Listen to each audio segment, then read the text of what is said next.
Hello and thank you for joining us here for our next game, which pits Counter Logic Gaming versus Golden Guardians. A reminder that if you want to catch these teams live, join us at the NA LCS studios in Los Angeles, California. Tickets are available at riot.com/LCS tickets. Yeah, Freak ditched me. He was so excited to start the 24-hour bet. He couldn't wait. Kid on Christmas, so he's gone. Pastry's in. Well, happy to be here most certainly, as we are going to get ourselves into this game in just short order. But it's fun to be back. We haven't casted in a while, so nice to be back with my old Commonwealth buddy, Azael. When was the last time? A week or two ago, maybe? Did we cast this season? Too long ago. Well, we are going to start things off with CLG as we'll take a look at the starting rosters. On the blue side, it is going to be Golden Guardians, excuse me. We'll have a look at those guys in just a few moments. It has been kind of a tough back and forth for a lot of these sides, I have to feel like.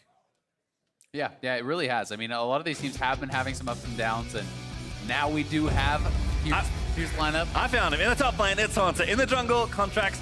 Mid, Froggen, bot laner, definitely his support Ole, and their coach Inaro. And selecting red side today, it's going to be Counter Logic Gaming. In the top lane, going to be Darshan. In the jungle, Wiggly. Mid laner, Power of Evil. Bot and support going to be Stixay and Biofrost with Coach Ball.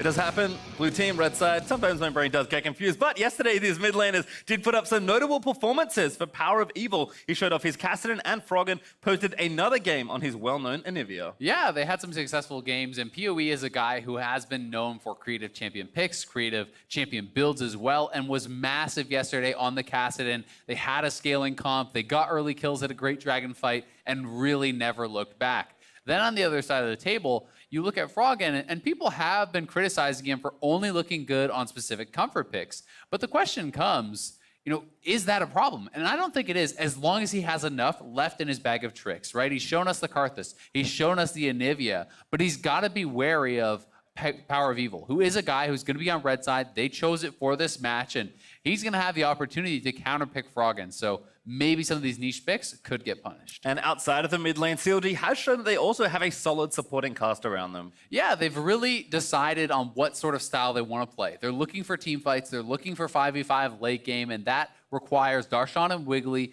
playing tanks, playing this style, not necessarily to dominate, but to support the rest of the team. And they have the bot lane at 6 a.m. Biofrost, who have been a real strength after an early week or two that was looking a bit shaky. But not all hope is lost for the Golden Guardians as they put up a good start against the league leaders Team Liquid, being the first team this split, believe it or not, to take all of TL's outer turrets. Yeah, I mean, they were actually ahead, right? And Golden Guardians, they have improved remarkably since their 0-4 start. They have really started to show that not only are they working better as individuals, they're working better as a team. They're finding their stride, what picks and what styles work for them. They're coming off an 0-2 weekend last week, and what was a fairly close game against Team Liquid, so nothing to hang your head at there. I think the story is similar for both of these sides of CLG. Not the fastest start to the league either in 2019, so with both teams picking up quite a lot of momentum in recent games, we'll have to see who can come out on top, because the middle of the pack is getting very crowded as far as the standings are concerned. And of course, these two teams will play their last game for this week today as we'll move ourselves into champions like Golden Guardians on the blue side. We'll start off with their first ban.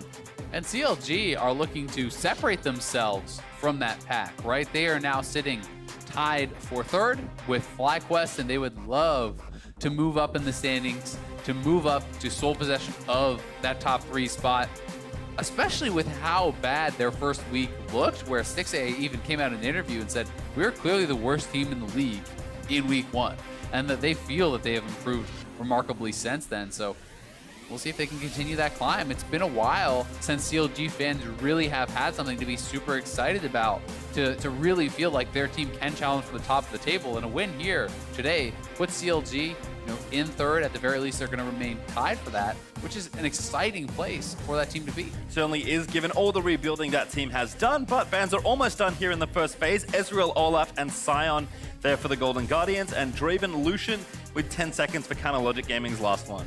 Notably absent is the Urgot, and even the Cassio you can look to. So Urgot almost guaranteed to be first pick here now by Golden Guardians.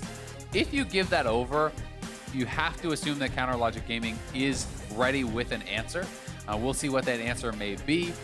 Urgot has been extremely successful worldwide in Pro, but it's actually not done as well win rate-wise in the LCS, excuse me, where it has been kind of struggling a bit. So There are a number of answers that can deal with it, but it's so consistent, almost always has a pushing lane, and it's also a flex pick. Ooh, Aatrox actually going to be Logic Gaming's first pick here, a champion that we thought might drop off the radar, and certainly this weekend has just dropped through drafts. Yeah, I mean, it hasn't been banned, it hasn't been picked.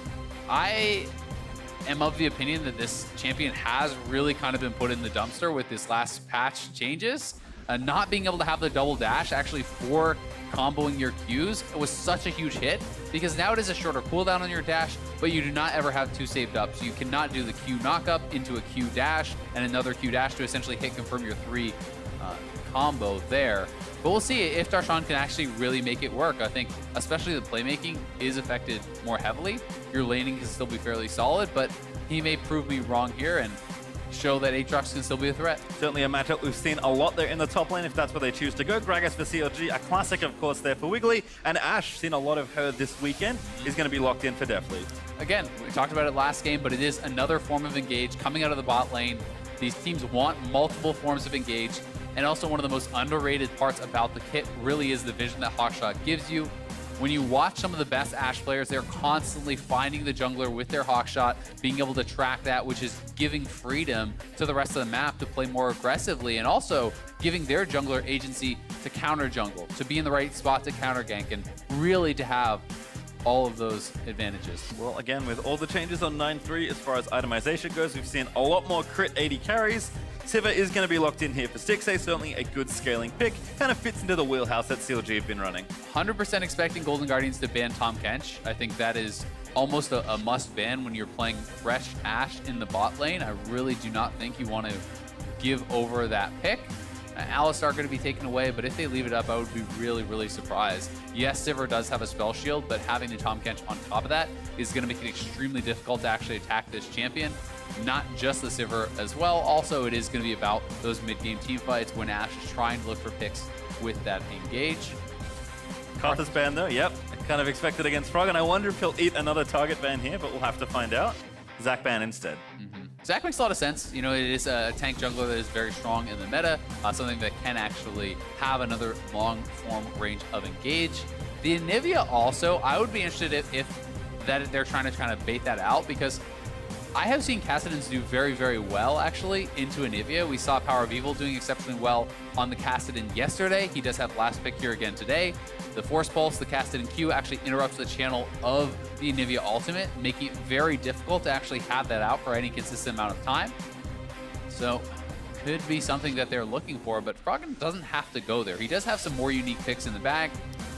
This, though, was left open, as you said, maybe a mistake here. Surprising. I mean, LeBlanc was banned, but it fits perfectly against the dual lane the Golden Guardians have drafted. It's Bifrost most played champion. This split, like, it's a champion that CLG have just rested a lot of their early success on, and it is surprising to see them give it away.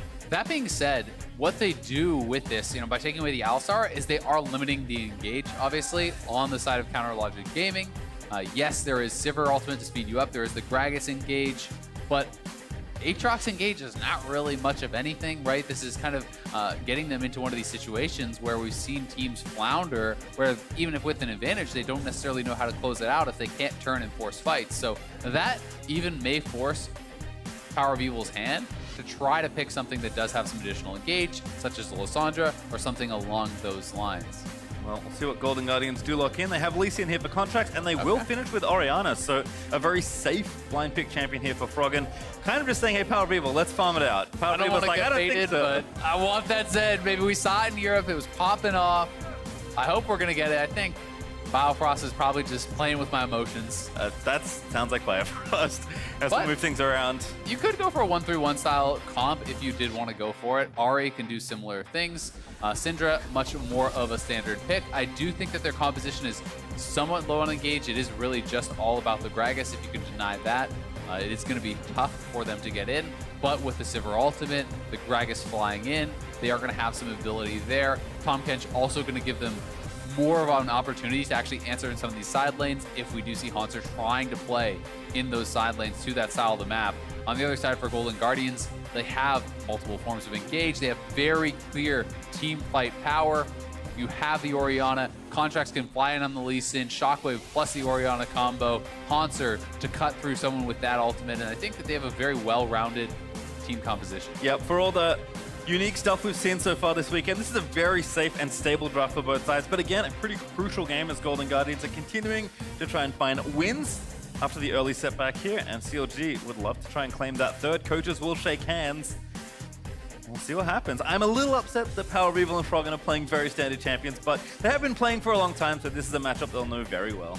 Certainly the case, as Orianna, they were doing it during Jat Stats, who had the most plays. There's a lot of mid laners who Orianna is their most played. Certainly, I believe that is Power of Evil's most played. I would be willing to venture. Pretty sure it's Jensen's off the top of my head. It is definitely Jensen's. Not Bjergsen's, but it's close. It's up there. Again, just a really solid champion. I think it makes sense why Froggen pick something safe. I think the idea of CLG baiting them into something like the Anivia was certainly present in this draft, but almost just by picking red side, it feels like CLG shut down a lot of those potential tricks that Froggen could potentially bring out. So instead, we'll have a very clean game, at least in Champions Select. I cannot speak for what will happen once the champions are out under the rift and trying to kill each other, because at least in the Gragas, that'll happen. Yeah, you never know how it's actually going to shake out, but definitely both teams getting their advantages in pick ban. My biggest worry for CLG really is A, how is the Aatrox going to perform after the patch?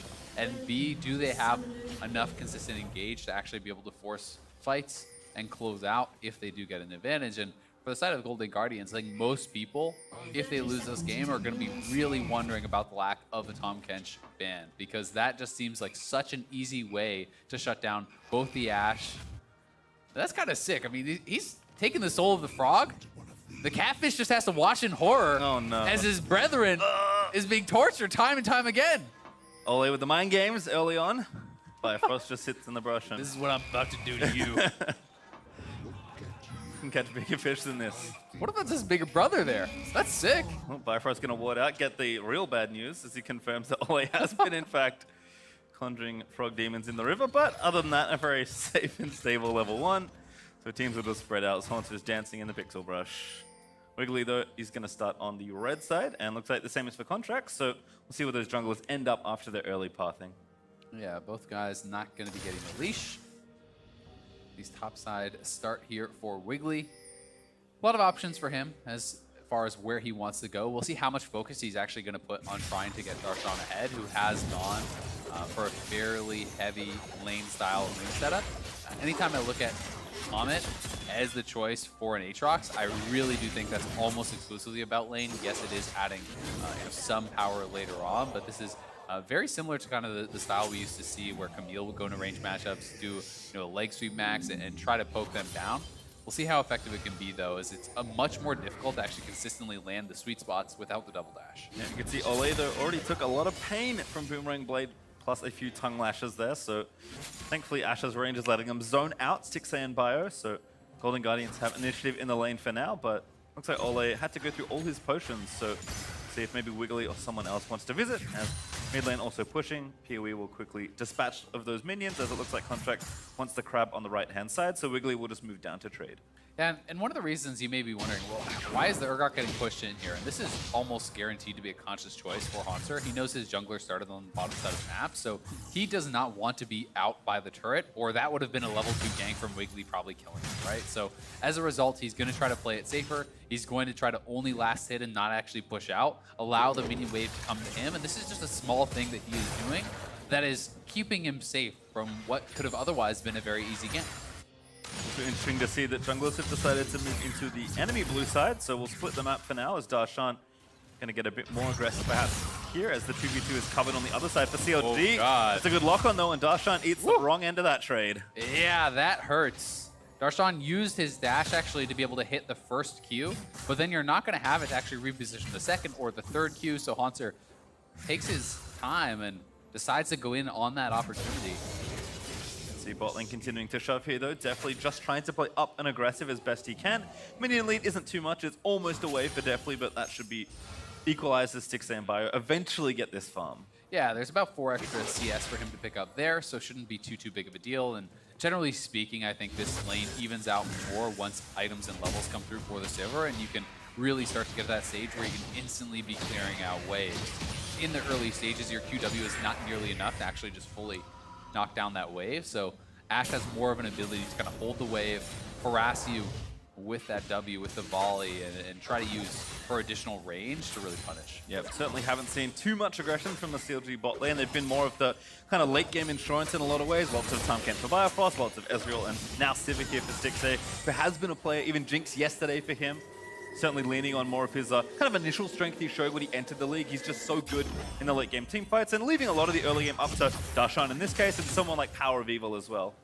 Yeah, and Power of Evil has also been a guy who has been so strong for the team. Really was very good on Optic. A lot of people credit him with most of their wins last year, and with him joining CLG, people were very excited, right? This could be the resurgence of CLG. Week 1 dashed a lot of those hopes, but these last couple weeks, they certainly have been looking better and better and have found their formula. But we have to see, can this team win without a pure tank frontline 5v5 style? Because that is where all of their victories have come. They have 3 Sion wins and 1 Urgot win where Darshan is essentially just playing that pure frontline. He is trying to just soak up the damage, and it's been less about him succeeding individually. When that was taken away from him, we saw him try to go to Orin. That didn't work. Now we're seeing him here on Aatrox, and this would be a different look for what their setup is. Sivir may struggle to get enough damage out of team fights if you don't have that protection in that front line. Certainly the quiet game feels fine for both teams at the moment. Contract so is trying to solo down this Infernal, is going to get caught here by Power of Evil and Bifrost, so that will force him away, and here's Wiggly finding a catch, looking for Froggen, who is forced to flash. Q going to follow up. Slow is there from the Syndra. Might be a first blood on the table. Golden Guardians do get the Drake, but can they get first blood? They do claim Froggen as Power of Evil is able to grab that kill, and now the chase is on. Double barrel slow there as Olay flays them back out of it, but the stun is good at landing onto Ashe, and that's definitely forced away from the fight, but CLG cannot claim any more kills. They do get the 1 kill there. They get first blood for themselves, so certainly more power right now from what they got, but pretty clever actually for Golden Guardians to go back in, bring Contracts back into this fight, because this looked like everything was going to be forfeit. Instead, before it resets, he actually just blast cones back in, and while they're killing Frog, and they say, great, we'll actually take that trade. So they do knock down the Infernal. They use the Lantern to get him to safety. It does cost them Summoners. It does cost them 1 kill. But really, all things considered, when your jungler gets found on a dragon at about 10-15% health, that could have gone a lot worse for them. So some quick thinking for Golden Guardians to get the most out of a bad situation. And really, as you get further into the game, that's going to be worth a lot more than the first blood was. Certainly is, but a lot of summoners burnt in mid lane, so curious to see if the junglers do want to visit there. We did see Wiggly and Contract meet on that left side, but it is Contract that will claim the next Scuttle Crowd as Darshan is going to be forced away after Haunter bought and TP'd back into the lane, so Darshan will use his summoner now. Yep, does get forced to TP back, and Haunter's going to use that time, now that he has priority, to actually come over and try to invade on this red. You can see Wiggly very aware that this is a possibility, as he was pulling that all the way back to the Raptor Pit, then warding the bush before he actually starts that up. Doesn't want to risk giving it away, and doesn't want to risk giving over any easy kills, but it's a worthy try there for Haunter, right? It's these little things that don't always pay dividends, but are consistent plays that cost very little to do, right? He has the wave at the turret. Well, you can try to sit there and maybe harass Darshan a little bit, or you can try to walk over to the red buff and, hey, maybe you catch the jungler sleeping, maybe you get a kill, maybe you steal red buff. Yep, get the information, if nothing else, which is always nice to have. As definitely has hit level 6. Ole's still behind at 4, but do look for a potential arrow either cross map or just here down to the bot side if Contract wants to visit with his ulti as well. With the Predator also up now for Wiggly and his ultimate available despite missing his flash after the last little encounter. I am expecting him to look to pressure one of these lanes. I think Froggen is kind of the first name on the hit list here. Yeah, no summoners on Froggen. Power of Evil got the first blood, so he's going to be at a pretty strong point in the game right now. So it seems like a great point of attack. I do want to point out, I do really like the buy, though, from Froggen. When you are behind, just grabbing a Null Magic Mantle, that's 25 MR for 450 gold versus 18 Spell Pen on the Source Juice for Power of Evil that he spent 1,100. Yes, he is getting move speed, and that is valuable as well, but just spending that 450 gold is essentially eliminating and more all of the offensive power that Power of Evil got from that first buy. I have to agree. It looks like Brain is starting to push things in here in the bot side. By the looks of things, it will be Essence Reaver first, which we have seen, I believe, a few times already this weekend. Seems to be the current go-to Sivir build. Yeah. People seem to be either in two schools of thought. I mean, we saw Apollo last game going just IE double Zeal, right? That is higher DPS, but having the Essence Reaver for the cooldown, getting more uses of the ultimate, more rounds of the spells, and also all the mana regen that you actually get every time you're autoing, essentially allows you to have infinite wave clear very, very easily. You can park yourself mid lane, sit there while people are playing side lanes, and you'll never run out of mana for the spells. You'll never actually be able Nice to ult. stop. Is the gank we expected, but Contract's here to cover. Stun's going to hit the cleanse back up. Froggen gets out, but Contract, maybe not so lucky, kicks him back into the turret, but Biofrost is here to save the day, and somehow everybody lives. That was so close to multiple members going on. Contract's right place, right time to actually protect his mid laner, and then Darshan here looking for the fight against Haunter. Bubble Ignite. Haunter going to have to line up the ulti. Saved it. Darshan behind the minions. Haunter uses it. Darshan forced to flash. Yeah, really well done from Haunter there, waiting, knowing that there's not enough charges in the Blood Well there to actually bring Darshan back above that safety zone. So Darshan forced to flash. And now with junglers showing up topside, this could be a plate going the way of Haunter, but Wiggly is coming in quick. PoE also towards this side of the map, so I think Golden Guardians will respect the power of Syndra and move out of the way. Still did barely get that one plate. The range minion actually did get it for him, and you could see the gold fly out.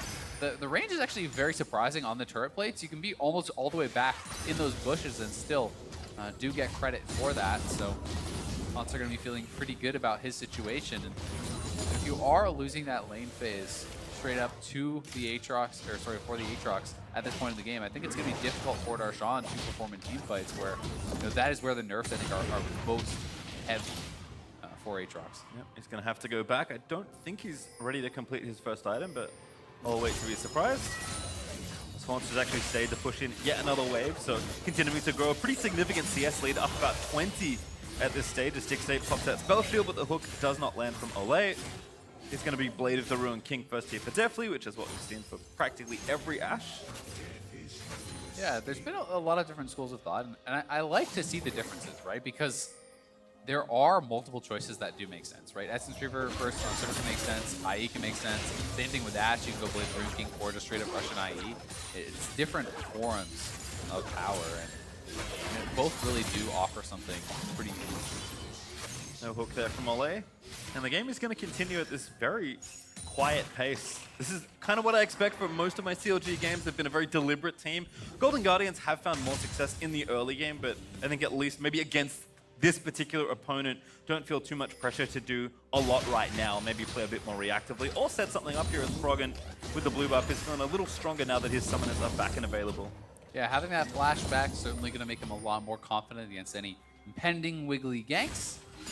And he is up in farm. His laning phase is something that has never really been questioned. He's always been so consistent there. The criticism for Froggen is usually about the fact that sometimes he's too focused on his laning phase, too focused on his individual farm, and not necessarily contributing enough elsewhere on the map. And that is one of the reasons that a lot of people look to Karthus and said, hey, this is actually a perfect pick for Froggen, because you can sit in your alarm, you can power farm, you can scale, and you can still have effect on side lane with that ultimate. So we'll see when and if he actually wants to move out of this mid lane on the Orianna. Oh, it's going to be. Contracts nails Darshan with that Q. But the chain's going to pull him back as Darshan will miss the first knockup, does grab the second. But Darshan with no health and no ulti can't really stay here. Yeah, they could actually make this a move over onto the red buff. Haunter is looking for Darshan, but Darshan not taking a lazy recall. That is smart to not get caught in that jungle. So Haunter will be forced to just head back up the top. Not going to get anything for the roam just yet. Still, Darshan not having a fun time with it. Not at all, but at least Power of Evil's roam did stop the Rift Herald briefly. Now Contracts with a control ward in the pit is back down towards the objective. Froggen also pushing in mid lane. There is a Cloudbreak up, so maybe it's just time to try and start a trade, but Wiggly's on the wrong side of the map for that play. Yeah, he's on the wrong side of the map, and both his solos are pushed in. Oh, good devour there from Biofrost. Ole still going to ride in, pops the box, and Power of Evil will live. Tom Kench paying dividends there, saving Power of Evil from what would have been a guaranteed death, but Golden Guardians, they had both soul lanes pushing in, so they do get an easy Rift Herald here. Nicely done by them, and now they're on to Darshan, has no ultimate. Yeah, no flash either. Haunter just needs to line up the ulti, and there it is. Put him in the blender as Haunter takes down Darshan. Very concerning now for CLG. Well done by Haunter, but this is Darshan down 30 CS, gets solo killed now. Really going to be having a tough time against this Urgot, who's just going to be getting insanely tanky. As of right now, actually a CS lead in all the lanes for Golden Guardians. Haunter up Here's a very significant amount, approaching 40, about 20 for Deathly, and a couple there for Froggen in mid lane, as the Rift Herald is channeled. Shelly going to charge in the mid-outer, give some plate money over, and not quite enough to take down the turret, but still nice to get the plates before the plating falls. Exactly, and that's why Contracts rushed that drop. You may think, well, why didn't they set it up better? Why didn't they actually try to get a full turret? Turret plating was about to expire, so they get a couple plates with that more gold in their pockets, and Golden Guardians certainly do much better in that regard. They knocked a couple off the top side and now got a couple mid. Here it is one more time. Darshan. That's the E flash from Haunter, so there's no real buffer time. He just appears on your model, flips you back. Darshan didn't have his dash up, didn't have his flash up, didn't have his ult, because Contracts made a play over by that Rift Herald, and they're going to get an easy kill. Yep, also played down to the bot side as Contracts takes the Cloud Drake away as well, so Golden Guardians win both objectives in the mid game here, and you can see the plate difference 6-2. Always nice. Contracts with that very slick Rift Herald drop to give them that extra boost in gold. Yeah, really, really well done there from him. And we'll see if they can crack that mid lane turret later on, as that's going to give them a lot more access to the rest of the jungle and to those neutral objectives. But meanwhile, in the bot lane, 6A is still quite far behind. But now on the Essence Reaver, he should be able to clear out these waves very, very effectively. Should not really be falling further behind than he already is. And I think, as Deathly and Ole, you want to move your champions around, threaten the dive maybe in the mid lane, get stuff done. The Golden Guardians can't convert with their duo lane leaving their lane, though. 6A will just freely hit turrets and creeps until he's caught all the way back up. So there is always that feeling with Sivir. We talk about like the 400 CS meme, like you don't want to leave Sivir alone for too long, and I think CLG always happy to have a champion like that in their wheelhouse. Yeah, I mean, it's going to give you some incredible late game scaling. The question to me, though, really is, does he have the team around him to actually effectively deal damage? I mean, right now, team not really needed because Darshan's getting dove once more. He pops well down over. Haunter is going to run in. I think the ulti got used, so he might be latched on. The flip's going to miss just barely, but Haunter wants it. He dives in under the turret. He's trying to shoot them all. The lock-on doesn't hit, but he finally hits it with the shotgun knees. There's the kill. Wiggly also taking a little too much damage. Contracts back in. Golden Guardians making the big plays all day. Double kill for Haunter. So well done there by the Golden Guardians, attacking the weak member. Darshan already behind, and they are just punishing him, getting 2 kills for 0, and going to be able to get a lot of turret damage down and probably even force Darshan maybe the TP here, which is just getting bad to worse. We'll have to see. Haunter gets about 50% of the turret HP down, but will now recall and get the rest of his health and spend that gold. Mid lane, Froggen just pushing Power of Evil in. Again, it's been a nice gentlemanly agreement here in the mid lane to just do nothing but really farm, especially because Power of Evil had his stopwatch up for a little while. But watch this again. I mean, Darshan, you said it. He's getting picked on. Yeah, he really, really is. Going to go straight in. The ultimate was actually dodged out there by the dash from Darshan, so well done there.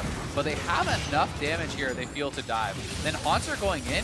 What you actually want to do in this scenario, you can actually cancel your W so you can use your regular auto to target the correct person. Didn't actually do that very quickly, but still, they do pick up the first kill. Then the stopwatch buying time for Wiggly, but the turret juggling as well as the summoner heal from Haunter gives them enough health to be able to pick up 2 kills. Really well played from that Golden Guardians duo. Well, you can see, we're checking with the bot lane. We mentioned it already. Fire's Tom Kench has looked good. Nice little win right there. 11 wins to 4 losses. But with topside going as badly as it is for CLG, you are going to have to see Stixxay and Bifrost do a lot of heavy lifting here in the mid game. I mean, Darshan's not even on a completed item yet. Yes, he is going in a couple different directions, but Haunter has 2 already done, and he's going to be feeling so ready to team fight. And I think bringing him into these fights is going to be incredibly difficult for any of the CLG members to really be threatening him and knocking him down at this stage in the game. Golden Guardians leads continuing to get stronger, and that's with only 1 turret taken, almost 4,000 gold ahead. This Haunter is arrested firm control of this game. Bifrost though hitting mid just to cover for a little while longer. That does mean Stixxay is actually zoned off here as Contracts is in the blue side of the jungle trying to fight for this Gromp. There's a lantern out. Contract zips away, steals the camp easy as you please. Yeah, and this is smart now from Golden Guardians. Darshan is already down enough. You don't need to continually kind of beat him while he's down there. You're not actually getting that much as far as the time invested on that side of the map for Contracts. So you can see Haunter push in, roam mid, try to threaten there. Contracts goes down to bot side to try to pressure 6A. So they're trying to now spread their lead elsewhere on the map, which is really what you want to do. You don't want to give the rest of the CLG members a lot of time to actually just kind of build up and erase some of that lead. Another Drake coming up in 45 as well, so Golden Guardians making sure to be on the objective side of the map. Biofrost trying to clear out vision, but it's very tricky to roam in Fog of War with both Thresh and Lee Sin roaming around your jungle, so CLG will have to stick together and maybe try and force a fight here.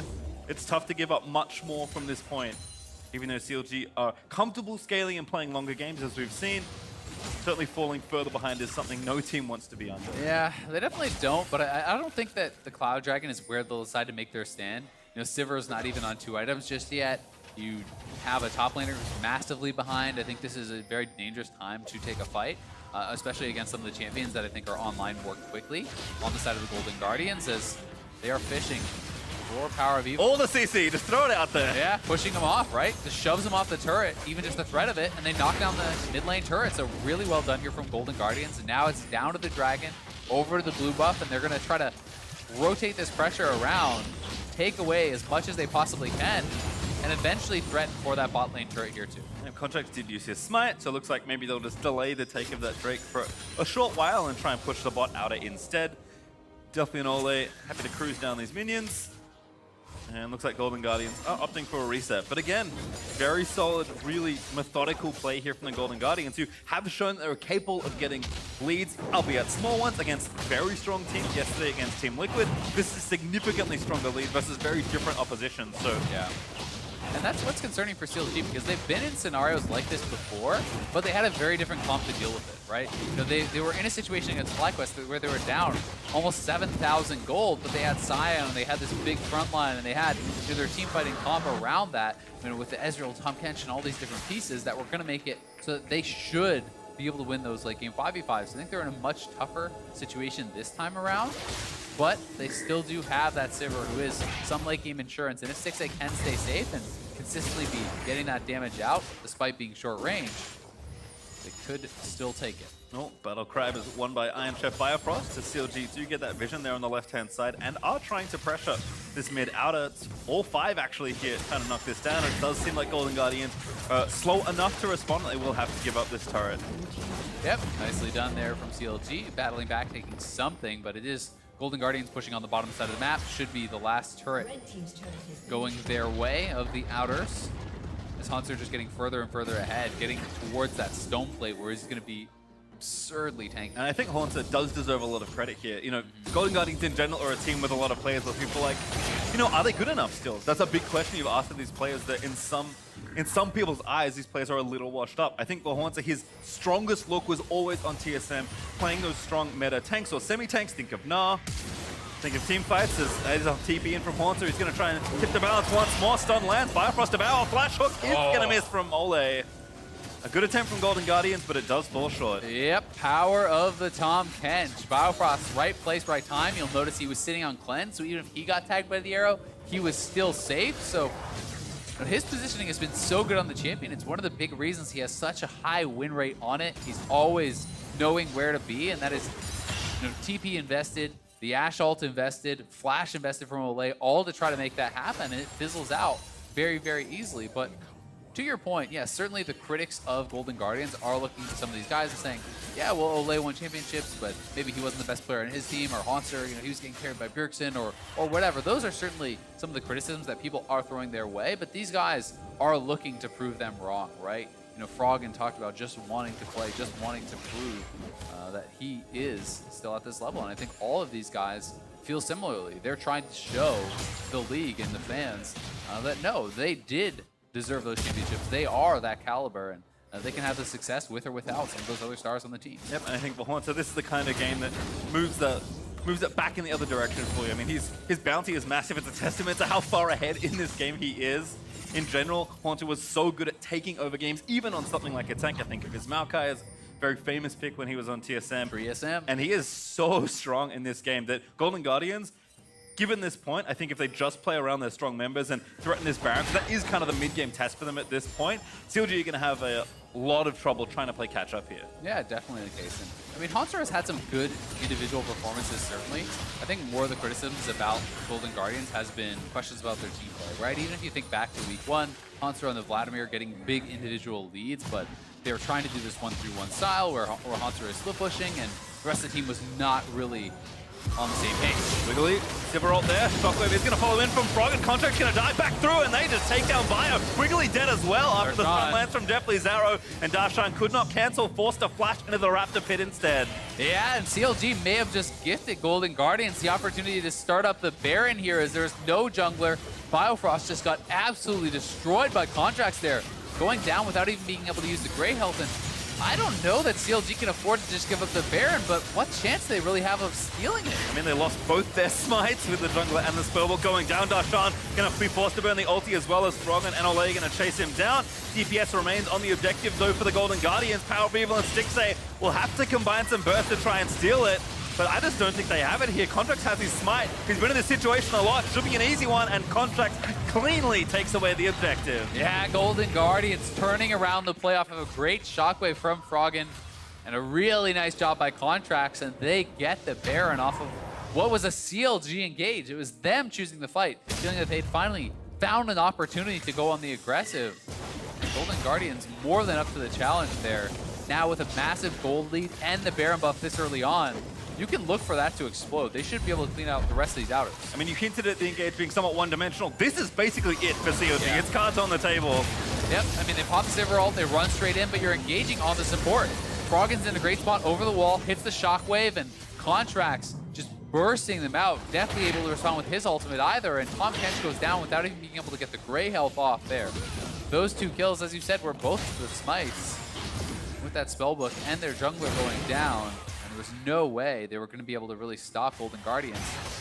So now it's up to a flank, but I don't think this is a very scary flank coming in from Darshan. We'll see what he can actually get done, but he is very far behind. He's 3 levels down on Haunter, who is roaming to move over towards the team. Yep, he's going to crash a wave into the turret first. Baron still for 2 minutes. Contracts finds Darshan. Happy to take him 1v1. They're the same level, by the way. Yeah. Haunter level 16 in the bot side of the map. And that's an exhausted Knight Urgot, which nobody's going to want to fight at this point of the game. They push up the mid. They actually use that pressure after they had tracked Darshan to just simply be able to take down that outer. Mid lane outer getting low here. You can see the wave is stacking up on the top side also to push that in. Golden Guardians really looking to cash out on this Baron. And then even if they get pushed back, there's an easy dragon for them to grab. You can see that Power of Evil has actually gone Death Cap second, so I think feels the necessity of having to do a lot of lifting here in the mid game, but I don't think even this big Syndra can make something happen. Contract looking for the flank. Arrow's good. They get the Devour, but they will just take the turret. Golden Guardians playing very calm. Nice spell shield there from Stixxay. Prevents himself from getting hooked, but with still a minute 20 left on the Baron and a Drake up for the taking, Golden Guardians continue to have free reign of the map. Yeah, despite the fact that Biofrost always seems to be in the right place at the right time to actually deny a lot of these engages, they are enough to make CLG back up, which is just forfeiting those turrets, getting more gold in the pocket of Golden Guardians, and they're just getting further and further ahead. You can see that Deathly's heading up to the top side now to try to join up with this wave that had been stacking for them. But he is alone. He's got to be a bit careful. Spots Wiggly as Sivir ulti to retreat as they expect that the rest of Golden Guardians are indeed coming to the top lane. And take a moment to really appreciate all the vision that Golden Guardians has. If you look at the mini-map, that is just a ridiculous amount of wards. CLG can see very little at all on the map, right? They have no idea. And that is why Stixxay looks a little bit silly running away, but he can't see anything. He doesn't know where the members are. CLG is going to have a very tough time actually fighting for even their own jungle camps, which is expanding this gold lead that much faster. And it's one of the things that a lot of North American teams had been getting criticized for, not being able to close out games through vision. Yeah, Froggen though looks for the shockwave, finds it, gets both actually, but the Devour from Bio prevents Stixxay from taking up the damage still. Redemption here for a bit of a reset. Golden Guardians just trying to take the final tier 2 turret. As the Baron wears off, they will do so. And that gold lead has ballooned to 8,000. Yep, really well done. Successful Baron power play there, almost 4K plus throughout that, taking away jungle camps, establishing vision, getting all the last of the outers there. And they're going to be at a really strong point in the game now. You can see 4 completed items, GA done for Haunter. Darshan's still sitting on 2. Yes, they are cheaper items, certainly on Haunter's side, but these guys really are monstrously strong and now can just retreat back to that dragon, take that, and likely see them set up either for some more picks or just wait for the next Baron. Oh, it looks like Drake is going to be the first order of operations. Darshan that already popped his ulti, got exhausted. Haunter still with that ignite as well, but isn't going to use the harpoon just yet. Darshan still running, will get out. Yeah, he's happy to take that trade, right? That's a Spellbook Summoner and his Righteous Glory for the ultimate. Darshan can't even enter fights without the ult, so now you know you have a good chunk of time here where it's over a minute, 77 seconds on that cooldown, where Darshan can't even approach a fight. And he talked about, Hauntz's items are a little cheaper. Darshan's still struggling to put together items. To give you a number, Haunts is 4,000 gold ahead of Darshan in the 1v1 as far as gold goes. So the items might be cheaper, but that lead is still extremely significant. Yeah, it's massive, and we're kind of getting a little bit of a demonstration, not to take anything away from Hauntz, who played incredibly well, of why Aatrox fell off the map as far as pick ban, right? We didn't see it getting picked or banned at all, really, yesterday. And it is getting certainly very heavily bullied, almost down 100 CS, down multiple kills, and looking pretty inert these fights. Have to agree, unfortunately. But for Golden Guardians, good news for them as they look to close out this game with their very substantial lead. Just a few more turrets to knock down. Feels like they're about one Baron away from finishing off this game, so look for that Baron up in 40 seconds. Yeah, I think that's exactly the plan, right? They're just waiting here. The Baron respawn timer going to be up in about 30 seconds. They want to get full vision control around here, clear out the rest of these wards. These are really the last of the wards that are anywhere near the Baron for CLG. And now it gets so scary to actually check into this because you know that Golden Guardians could be in that bush. They could be four-stacked in a bush for all you know. And if you walk into that, the Baron is guaranteed for your opponents and you probably lose the game. So CLG is going to be forced to try to group up and maybe take a losing fight. Darshan uses that dash. Haunts are going to chase him down again. Might be forcing out the ulti.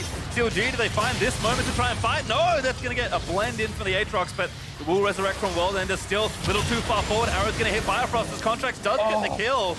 That was actually so clean. You see the kick came out from Contract on the Tahm Kench to deny the Devour, creating the space between Darshan and Biofrost there. So really smart stuff from Contract, knowing that Biofrost was trying to get into position to save him.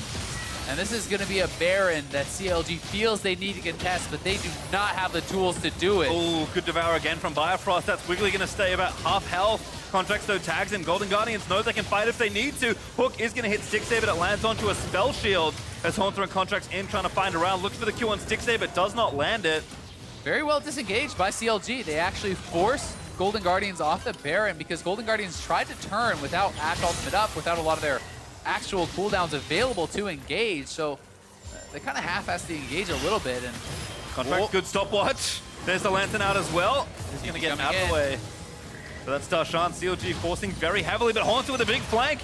All around the other side, he TP'd as well. Now Power B was getting jumped on. Hook there, he's going to land, but Stixie again with the Spell Shield as Haunter's ult isn't quite enough to tag Darshan. Still they'll fight. They'll take down Stixie, who was caught in the backside of the fight. And Golden Guardians back to Baron if they please. Yeah, Darshan TP's in, but his ult wasn't up, so he just immediately has to retreat. And Haunter missed both his Q and his ult. I think if either of those hit, he does actually get the kill on Darshan. Either way, CLG sent packing, and it is Golden Guardians starting up the Baron once more. No vision in the area for CLG. Wiggly not even moving to contest this. They know it is going to be Golden Guardians Baron, and this should be the one that allows them to close out the game. Yep, you can see defensive line there. Ole and Froggen making sure nobody gets in. Ole over to the Baron just at the last minute to get a bit of extra distance over the wall. Golden Guardians up 10,000 gold with picks like these. Yeah, here it is one more time. You see the TPs were coming in. It was actually a base from Haunter. He decides to TP in on the flank. A well-timed stopwatch there from Contracts buys him a lot of time, and then in comes Darshan, but he immediately is going to have to retreat. Remember, this is a no ultimate Aatrox, who is very far behind, and you see him getting incredibly low. That was in anticipation, I think, of a flash or a dash, and then the Q missing there also perhaps could have cleaned him up, but it doesn't matter because Stixie is knocked down. He's only the consistent DPS really for the team, and CLG doesn't have a lot going for them. They need some sort of a pick to stall out this game. If they can continue to buy time, if you could stop this Baron, I mean, Stixie is on 3 items. You get him to 4 items, you get him to 5 items. Hey, maybe you have a fighting chance. But they're going to need to make something pretty special happen, I think, to stop this push. Yeah, it doesn't seem like much needed here for Golden Guardians. Just polish off these inhibitor turrets, get some super minions charging towards, and finish the game nice and slowly. I mean, you're hoping for an amazing stun from Power of Evil or a great engage from Wiggly. That is pretty much all that CLG can look for here. You certainly have no chance in a straight-up 5v5 fight if you just walk at them. And I think Golden Guardians have also done a good job, reacting well to plays and being proactive when appropriate. This is a team that, maybe were a bit slower to grow their leads and close out games when they were ahead, but I think in this instance, it's been very clinical and very clean so far. Yeah, both their Barons have been well executed. They took it without any chance of a 50-50. They're cleaning all the towers off the map. They're playing around objectives and vision quite well. They're kind of checking all those boxes, and they are now having this wave crash. Haunter's moving up to try to get some damage down on the mid lane turret, and one or two more waves, these turrets can very easily go down. It's probably going to be the next wave that they do get cracked. Yeah, I mean, I see Darshan trying to defend, but I feel like Haunter's just pressing W and walking towards him. He'll either hit the turret or Darshan. He's pretty happy with whatever the lock-on decides to go for. And you can see Stixxay forced between the two waves trying to keep them back. He's actually moving back around to try and defend this turret, but still plenty of Baron time left here for Golden Guardians, and Froggen with the shockwave threat as well means that CLG really don't have a lot left. Yeah, Haunter can just right-click that turret now. Should be able to knock it right down. Inhibitor's open. 5-man mid for Golden Guardians as they will look to crack their first inhibitor. Yep, they take it down. Super minions will start streaming in, and hey, got enough time to try and take this last turret as well. Wave is still there. Contract actually has been accompanying it in with his Baron buff. And CLG going to have to pick a point to make their last stand. This isn't a bad one. We'll see if they do want to fight right now, or if they're looking to maybe wait for something like the third inhibitor or even the Nexus turret defense. It's so tough though, right? As long as they can actually see Wiggly, how is he going to get in? And actually get onto Deathly, who's standing behind 4 members of the team. He's standing way back because they know what CLG's win condition is here, and it has to be a miraculous engage. That's really the only way. So Golden Guardians is going to play it safe, going to play it slow, get 2 inhibitors, go to the Dragon, clean that up, get that Elder spawning, so they have yet another win condition for themselves. And really, you can now go 4 top after this reset, with Haunter just corralling in the minions. Super is in bot and mid, and look to get that third inhibitor and close out the game. Yep, 5-man recall, just enough Baron left to get the quick trip back to base. And CLG will do what they can to grab vision, grab camps, just whatever is left on the map before Golden Guardians decide to storm the rest of the map. Ghostblade pickup for Haunter as well. It's going to be one faster. Got triple cloud, plus he has the Righteous Glory and the Ghostblade, so he's going to actually be insanely fast on the engage, which could get some people off guard.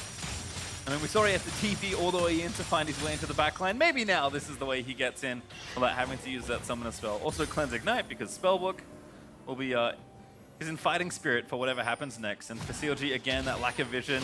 And now those super minions just problems compiling on top of each other. Yep, and Darshan down in that bottom lane, trying to get that wave pushed out as much as he possibly can, but he knows now he has to retreat. He's not sure where everyone is. Haunter's going to be shoving in top, so they're going 1 top, 4 mid. Going to use Haunter and his tankiness to try to chip away at that turret, perhaps. But as you corral these minion waves in and you start getting supers in mid and bot, threatening those Nexus turrets, that is when CLG has to go back and actually commit multiple members, perhaps to wave clear that out. And that's where it's really easy to then step up and get chip damage on the turret. Yeah, it might look boring at times, but Golden Guardians have no need to do anything risky at this point. CLG are the ones that have to fight all these different waves, have to be worried about all the different CC. If anyone missteps, Golden Guardians will punish very quickly. And this is why you need to draft multiple forms of engage or just play it really cleanly, and CLG is going in now. Yeah, Darshan is trying for a flank, but Ole's going to play him back. The box is up, a good bit of zone there as Contract's just going to force the Resurrect. Haunter speeding into battle. There's the arrow, but a good devour once again from Bio. Kick in, they are going to get Wiggly, and there he's put into the grinder and taken down by Haunter. 4v5 for CLG, trying to save their Nexus. I don't think there's any way you can defend against this. The supers are here, 5 members are up, and they are 10k ahead. Golden Guardians dominating from start to finish, it felt like CLG with their final moments in this game as they look to defend their Nexus. Golden Guardians will continue to play nice and straightforward. And CLG couldn't quite find the late game this time around and may not have had it even if they did. Haunter flashes forward, looks at PoE, now Stixxay forced into the fountain as they take down Darshan, and as domination from start to finish as Golden Guardians finish their weekend, diving the fountain with a victory over CLG. Golden Guardians making it look easy here today against CLG, team that was tied for 3rd place entering the day. And Golden Guardians continue their resurgence. That is 3-1 in their last 4. Their only loss in that stretch was to Team Liquid. Clearly the best team in the league, and it remains to be seen where is that ceiling for Golden Guardians, because they are showing that they can take down a lot of these teams. They're challenging stronger and stronger teams and really coming out on top. And for CLG, you're left with questions here. You're left wondering, once again, can they win without Darshan on a tank? Can they actually do more than just this one late game team fighting style with lots of frontline, because they did not drop multiple forms of engage. They did not draft a big team fighting team to actually protect the Sivir and frontline for her. And when you lose the early game like that, there's not a lot of ways to come back. And that's the thing, you want to say yes, because every team wants to be able to show a variety of styles, but it just hasn't been the story yet for CLG. Like, the way they've won has been very consistent, albeit maybe a bit narrow, but it has been good. For Golden Guardians, though, we'll have a look for more on how they came out on top as we send it down to Ovally, who's standing by with contracts. Thanks, guys. Contracts, congratulations on the win. It looked like you and Hanser kind of had top lane locked down. What can you tell me about the synergy that you've built up together? I mean, Kevin's just a monster. You see that? Holy, up 40 CS, 1,000 gold bounty. I mean, this is linking them for sure. So now we're almost halfway through the spring split. So in your opinion, how far do you think Golden Guardians has come since week 1? Really far. I mean, if you saw the first 2 weeks, you'd know, right? But yeah, we improved our team synergy and our team coordination a lot. We're definitely making team plays now, and you know, we can only get better from here. So. That being said, you picked up the win today. You had the 2-0 weekend last week, and then even yesterday's loss against Team Liquid didn't look like that bad of a game. So what's the future look like for Golden Guardians? I mean, playoffs is always the dream, you know? Winning finals, we get to, but you know, that's a really big goal. But I mean, we're all rooting for it, and we all think that it can happen. Well, Contracts, thank you, and I wish you the best of luck with that. That's it for us here. Back to you guys at the State Farm Analyst Desk. Thank you very much, Ovally, and I have taken over. I couldn't wait to spend more time with Kobe and Mark. It's slowly going to about this. shift in more and more. Yeah. Next game I'm switching with High, and next game I'm switching with Kobe, and I'm just going to grab you all in. And Or you can sit between them. Yeah, it's Bring true. them, like, you know, yeah, just on the shoulder. But they already built the nameplates out, so either way, we are, of course, into this one. Mark, you really want to talk about the draft. One thing I want to point out before you get into it, CLG chose to be red side for this game. What did you want to talk about here? Well, so a lot of teams are choosing red side, it seems like.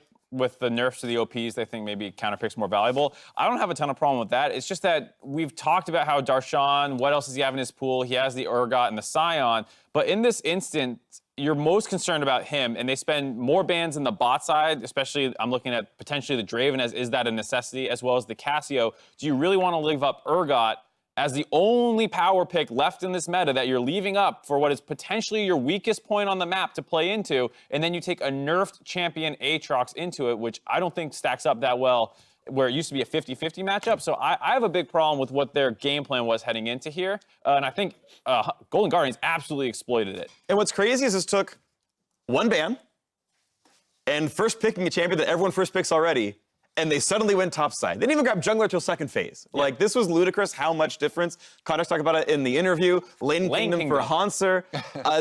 Zion, or sorry, when he's not Scion Spartan, it looks like Darshan's a liability. Right. And I think something cool to watch in that game actually was the fact that the jungle was switched sides. So even though CLG picked a losing top lane from him, they tried to help him out at the very least, you know? That the Gragas going up top and like trying to help him out. But you watch that lane, and Hanser's actually demolishing him in like a 1v1, just like beating him up, doing great trades and like getting these solo kills. It's just like, what's happening up there? So what I thought was gonna happen when they split the map is that they're also gonna have their jungle pressure on the top side. But if you just split the map and leave them isolated in a bad matchup, then the isolated bad matchup takes over. Hanser here, you can see, definitely had a very fun time on the top side with the Urgot, who escaped the nerfs for this patch, but has some coming soon. Yeah, and they completely ran over the game. They forced his ult out multiple times, forcing his summoners out, and then Contract starts coming up here and has some pretty slick plays. Nice attempt by Wiggly to try and bait him in, but there's just too much of an advantage built up there. And as far as I'm concerned, that was the game. Like, you had a relatively even mid lane matchup. We were all talking about Lane Kingdom. Yeah, who's going to scale better? We all thought it was like relatively close, aside for the fact that you don't have a front line, the enemy does. Yeah, and just they got run over. Even though we got to 4-item Sivir, that's oftentimes considered a win condition. 100% crit, 300 AD, ready to go. Couldn't touch anything. Like, I didn't see shields break from Stixie in there in that one. There was just no front line to hold up to. They got to run through everything. Big stuff. In the mid game, it blew up as well. Golden Guardians got a 2-0 that set up their first Baron. That's when pretty much all hell broke loose, and Sivir ult to get him in faster. Yeah, this one, CLG, they've got a plan, right? They Sivir ult, they speed in there, but they go right into Ole, who lands the hook on Gragas on the way in. So they're going after Ole. He walks out with only 50% health, and it's already some very quick kills for GGS. Then Ole, once again, hiding in the brush here. Nobody gives him away. So Darshan walks right over. Ole reels him in. They get the Aatrox ult down. That guy is a useless champion with no ult and 20% HP remaining. So then Golden Guardians are able to burn down this Baron. They get the early Baron and are able to push with it very effectively. It speaks to High's point, though, about like marking everyone, and they had a pink ward in the pit. They don't see Thresh, so they need to be a little bit more conscious of that kind of stuff. So Golden Guardians, super, super good job just like almost picking apart Golden Guardians, or CLG, excuse me. It wasn't a blowout. It was like 1-5 at that point in the game, I think, but just But everything was bleeding out. Right, they found the weak point and they just kept hitting it. It's interesting that they went for that pick, too, without the only champion that does damage on their team. The Syndra was nowhere to be found there. You have a Sivir, a Gragas, and a Tahm Kench. Who are you going to burst? Like, how do you kill that guy? They were hoping Thresh was the answer to that question, but Ole lands the CC right on the way in. Yeah, and honestly, one other thing I noticed was a lethality build coming out of Darshan as well. Like, I understand going Kindle Gem with a Warhammer, you've got Transcendence, you finish Cleavers, now you're max CDR, you're equal in 3 seconds, I get that. But he then bought the Serrated Dirk and just like went ham on the damage output. And it's like, you just got a frontline. Like, you're playing with a 4-item Sivir. Like, I don't understand why you're not just trying to fit Aatrox into the tank role or play a different tank, honestly. And Right. I mean, build really according to the situation. pick the since you're Malphite that we behind. just saw solo play, right? Like, I think CLG could have been able to plug and play more things into here, right? When they've got physical damage top lane in the Lee Sin, physical damage, or jungle and top lane, like, Darshan should be tank only this split, it feels like. Yeah, I mean, at the point where you're in that game and you've got your cleaver and you're like, well, I am Aatrox now, and Down you're already 40 behind, CS on my turret. then it is Don't build Yamus! it is kind of splitting hairs because you're like, well, does Aatrox without Damage do anything? really do anything? Yeah. Urgot, probably not. I personally know when it's my time to buy a Knight's Vow. You know, And I'm if when you like, want to gain LP, yeah. somebody carry me, please. I'm feeding. I've been in that situation before, but I do see the other side of like, what does Aatrox do if you don't have damage, right? Yeah, I mean, I don't know what you do from that point. When you pick Aatrox, who is one of these champions who should be going even or ahead, and you fall behind, like, there's not really a build that's going to salvage that situation. Yeah, some champions do not do well from behind. Aatrox is definitely one of them. I want to point out, by the way, this nice Golden Guardians logo behind us. Hi, you called it. You called it last time as well. He's been calling a couple things. His phone's been off the hook right now. I get to use my brain sometimes. Yeah. I think this is one of those times. I'm very doing pretty happy well. I'm aligned with you the rest of the day. You know, yeah, I'm gonna say the rest of the games, hopefully they go well for us too, and then that means I get 5-0 twice in a row. That'd be pretty Also, sweet. look at these season totals. 25-12 to under 500. I is actually nuts. He's smurfing the LCS analyst stats. I need to see these stats from StatBot. I need to see their record because that's who that's I'm trying to beat StatBot, right now. I heard, is in single I'm digit told losses. I'm being destroyed by them, Right, so I'm wow. trying to see what they're doing. So StatBot's like 28-9 or something. Yeah, you have to catch up something pretty more. crazy. I think Oh, 26-11. He's actually I only need a behind. goal, Oh, though, okay. you know? Mark's, Because they got this one wrong. whatever. Oh, they got these I need two something wrong. to beat. Yeah, so High caught up 2. You're only one behind StatBot. That's the real story. Get my predictions out of there. Who cares? Tap on in my place. It's way more interesting. Kobe, where are you at? Around He Mark doesn't level? even want to be seen. it's not my keeps it choice. hidden. Right? Someone else is doing it. It's not We'll my pull it up choice, for next but segment. Someone's leaving me it's out. not much better than Mark. I have done a lot of similar predictions. to Okay. Mark. Yeah. We'll pull it up for next segment. Kobe's probably negative. I have no idea what I'm at. Either way, that's it for game 2. After the break, TSM tries to take down Team Liquid. The odds are against them, and you don't want to miss it.